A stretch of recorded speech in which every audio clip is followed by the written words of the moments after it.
Nhìn thấy vụ này anh em sẽ làm gì?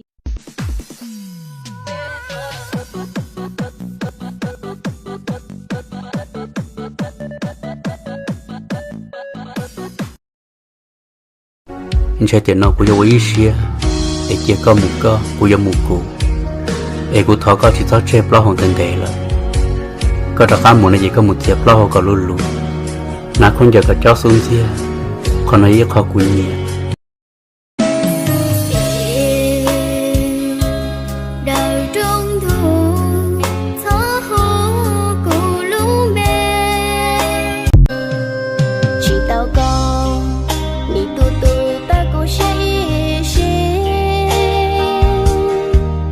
山顿